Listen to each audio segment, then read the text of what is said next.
Hi everyone, welcome to digital GK classes. तो जैसा कि आप सभी को पता है कि बीपीएससी टीआरई 2.0 का जो एग्ज़ाम है वो दिसंबर में है। इतना कम समय मिला। पहला अभी जैसे ही एग्ज़ाम हो ही रहा था कि आपको पता चल चुका था कि चलो अब टीआरई 2.0 आने वाला है।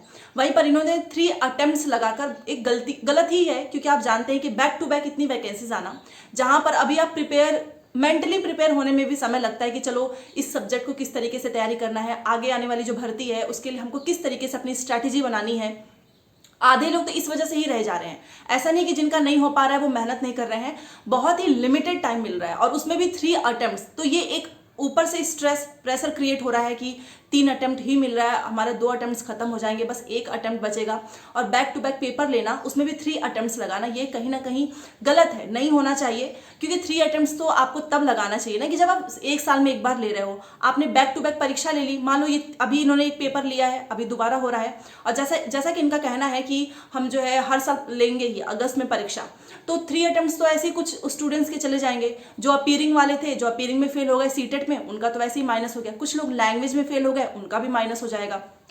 तो ये इस पे भी बहुत सारे अभ्यर्थी जो है आवाज उठा रहे हैं कि 3 अटेम्प्ट्स नहीं होना चाहिए। शिक्षक भर्ती परीक्षा में इस तरीके से अटेम्प्ट लगा देना गलत है, क्योंकि हमने बीपीएससी की परीक्षा पास की, बट हम सीटेट में नहीं जो है पास हो पाए 1-2 नंबर की वजह से, क्योंकि हम 2 परीक्षा की तैयारी एक साथ कर रहे थे। बहुत सारी चीजें हैं। दूसरा कि पेपर जो पैटर्न है उसमें जो बदलाव हुआ है उसको भी आपको ध्यान में रखना है। और जो पुराने स्टूडेंट्स हैं या फिर जो नए स्टूडेंट्स हैं, आपको ध्यान रखना है कि लैंग्वेज भी बहुत इंपॉर्टेंट रोल प्ले करेगा इसमें, भले से कम नंबर का होगा। अभी मैं आपको डिटेल में बताऊंगी। आपके फॉर्म में अगर कुछ माइनर मिस्टेक्स हुए हैं देन आपको उतना प्रॉब्लम नहीं होगा, बट अगर कुछ ऐसी गलतियां, अभी मैं आपको बताऊंगी, अगर आपने कुछ ऐसा मेजर जो है मिस्टेक किया है देन आपको इंप्रूव करना ही होगा। क्योंकि बीपीएससी के चेयरमैन जी ने तो स्ट्रिक्टली बोला है कि आप फॉर्म में गलती ना करें।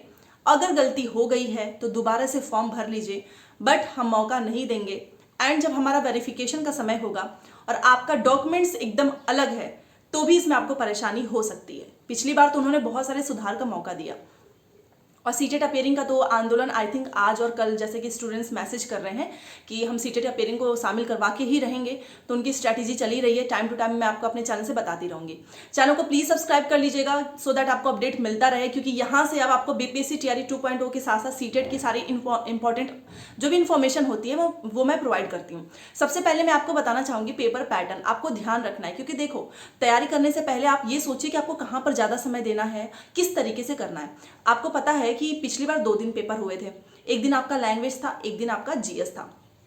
प्राइमरी के लिए जो लोग सिलेबस पूछ रहे थे एज इट इज है, सिलेबस में कोई चेंजेस नहीं हुआ है। पिछली बार इन्होंने ऑब्वियस सी बात है कि जो स्टेट वाला है वो एग्जाम कराया है, वो भी सिलेबस सेम है। 6 से 8 ही तो नया है ना, उसमें भी सब्जेक्ट है। आपने देखा होगा कि विषय, बाकी जीएस तो सेम है, 40 नंबर का जीएस, और लैंग्वेज का बस इन्होंने नंबर कम कर दिया 30 नंबर का। तो 1 to 5 वाले जो भी मेरे से पूछ रहे थे, तो देखिए उसमें ज़्यादा आप लोग अप्लाई नहीं कर पाएंगे। अनरिजर्व वाले जो मेरे से पूछ रहे थे कि हम बिहार से बाहर के हैं या फिर वहीं के हैं, यहाँ पर दिव्यांग अभ्यर्थियों को ही मौका मिलेगा।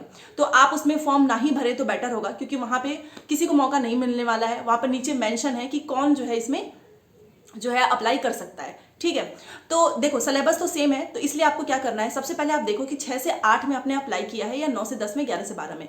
अब देखो जैसे कि मैं एक एग्जांपल ले रही हूँ कि एक दिन पेपर होना है 150 का होगा, पिछली बार 120 का था, 120 में से मेरिट बनी थी, इस बार भी 120 में से ही मेरिट बनेगी। बस पेपर पैटर्न में क्या किया इन्होंने, 2 दिन के बजाय 1 दिन ही पेपर किया है। 1 दिन पेपर इसलिए सो दैट आप लोगों को प्रॉब्लम ना हो वहाँ पे स्टे करने में, या फिर 2 दिन रहता है तो एक मेंटली प्रेशर रहता है कि अरे 2 दिन का पेपर है, 2 दिन स्टे करना है, बहुत दूर दूर सेंटर जाते हैं। तो 1 दिन पेपर होगा 150 नंबर का, जिसमें से 120 आपका फॉर एग्जाम्पल 6 to 8 में आपका 40 नंबर आपका हो गया जीएस, और 80 आपका विषय हो गया। उसके बाद का जो आपका बच गया जैसे कि 30 नंबर आपका लैंग्वेज। 1 to 5 का तो सिंपल है, जीएस के ही पूरे क्वेश्चन आएंगे जैसा कि पिछली बार था, सेम वैसा ही रहेगा, बस उसमें 30 आपका लैंग्वेज का जोड़ दिया जाएगा। इसी तरीके से दूसरे में भी। अब देखो आपने मान लो 120 में से, जैसे कि आपने जीएस अच्छे से पढ़ा होगा, आपने अपना विषय जो कि 80 नंबर का है, यहाँ पर आपको ज्यादा फोकस करना है, क्योंकि जीएस तो पूरा एक समुंदर है, आप कितना पढ़ेंगे। पिछली बार ही देखो इतना पढ़ा फिर भी कुछ नहीं मिला, तो कम से कम आप अपने सब्जेक्ट पे कमांड कर लो 80 नंबर। ठीक है, 80 नंबर, नेगेटिव मार्किंग है नहीं, 4 ऑप्शन आएंगे, पिछली बार 5 ऑप्शन थे, इस बार 4 ऑप्शंस हैं, तो आपके तुक्का जो लगाओगे ना वो भी सही होने के चांसेस ज्यादा रहेंगे। ठीक है, 30 नंबर जो कि आपको पता है 120 के अलावा 30 नंबर आपके विषय, उसी जो है आपका जो आपको बुकलेट मिलेगा उसी में ऐड होगा, एक ही दिन होगा पेपर। तो जो 30 नंबर है उसमें भी आपका 22 जो है हिंदी, ठीक है। फॉर एग्जाम्पल इसमें आप लैंग्वेज चूज कर सकते हो जैसे कि हिंदी, उर्दू, बांग्ला, बट इंग्लिश आप चूज नहीं कर सकते हो। इंग्लिश कंपलसरी है और इंग्लिश के 8 क्वेश्चन आएंगे, 22 + 8 हो गए 30। अब इसमें से आपको पासिंग मार्क्स कितना लेकर आना है, तो 30 में से आपको 9 नंबर लेकर आना है, ठीक है। बट याद रखिएगा पिछली बार भी इन्होंने बोला था कि हिंदी के क्वेश्चन उतने सरल नहीं होंगे और इस बार 30 क्वेश्चन ये दे रहे हैं। तो बहुत सारे बच्चे ना पिछली बार वो लैंग्वेज में ही फेल कर गए थे, तो इसीलिए इतना भी वो मत लेना, क्योंकि कहीं ऐसा ना हो कि आपने लैंग्वेज अपना सब्जेक्ट एकदम अच्छे से तैयार कर लिया जीएस और हिंदी को आपने अंडर एस्टिमेट कर दिया, या फिर लैंग्वेज को 30 नंबर का, क्योंकि ये 30 नंबर में से 9 नंबर लेकर आना जरूरी है। अगर एक नंबर भी कम हो गया, पॉइंट में भी कम हो गया, फॉर एग्जाम्पल मतलब 8 आ गए, 7 आ गए, तो आपकी कॉपी ही नहीं चेक होगी, आप वैसे बाहर हो जाओगे, चाहे आप कितने भी नंबर लेकर आओ जीएस में या फिर सब्जेक्ट में, ठीक है। तो ध्यान रखिए कि पूरा जो 150 का है, 150 क्वेश्चंस जो आएंगे वो 120 तो मेरिट आपकी डिसाइड करेगी कि आपका लिस्ट आ रहा है, आपका नाम आ रहा है लिस्ट में या नहीं। बट जो 30 नंबर है वो क्वालिफाइंग नेचर का एग्जाम है, उसका नंबर नहीं जोड़ा जाएगा, बट वो पास करना बहुत इंपॉर्टेंट है।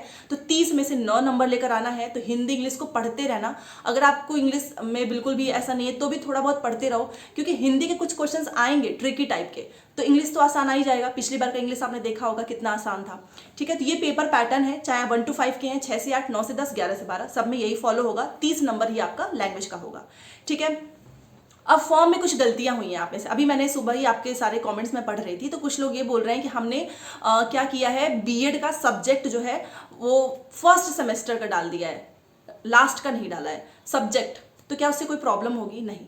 देखिए सबसे पहले ध्यान रखो कि किस चीज़ से प्रॉब्लम होगी। अगर आपका डीओबी गलत है, आपने डॉक्यूमेंट्स एकदम गलत अपलोड कर दिया है, और जैसे कि 10th की जगह पे आपने ग्रेजुएशन का अपलोड कर दिया, फॉर एग्जांपल बता रही हूँ, मतलब उल्टा पुल्टा कर दिया है, इससे प्रॉब्लम आती है। अब आपने सब्जेक्ट कुछ जैसे कि मान लो जो लोग डीएलएड कर रहे हैं उन्होंने लास्ट के बजाय पहले सेमेस्टर का डाल दिया, उससे कोई प्रॉब्लम नहीं होगी।